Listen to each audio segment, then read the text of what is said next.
Comment savoir si ta naissance est vraie ou fausse?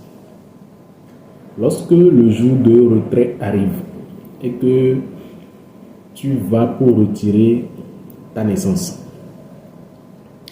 je parle des naissances qui datent de 2019 jusqu'à nos jours, c'est-à-dire avec l'avènement des mairies.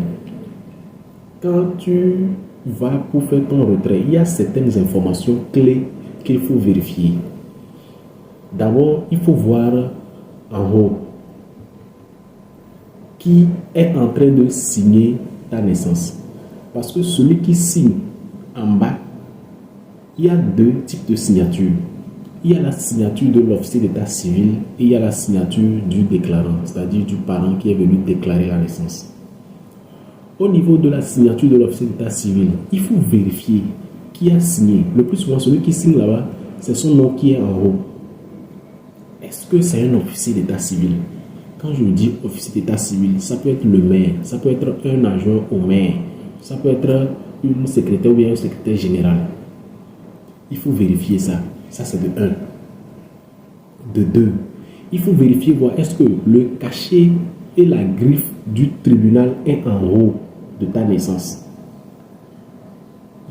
Il faut vérifier ça. Le plus souvent, c'est en rouge. Le rond qui est en haut, c'est en rouge. Il faut voir est-ce qu'il y a on a écrit le tribunal dedans. Il faut voir est-ce que la griffe, c'est-à-dire la signature du président du tribunal est en haut. Il faut vérifier ça aussi. C'est très important.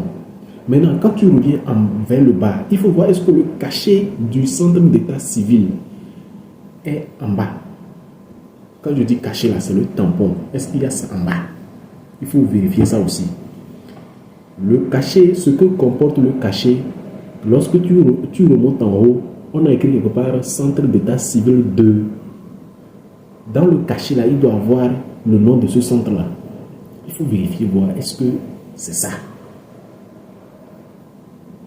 C'est ça qui te rassure, un tant soit peu, que ta naissance, elle est vraie. Et maintenant, quand tu retires, tu veux faire le retrait, il faut vérifier, voir est-ce qu'il y a la souche. C'est combien tu as signé. Actuellement, il y a 5 volets. Tu vas signer 5 fois.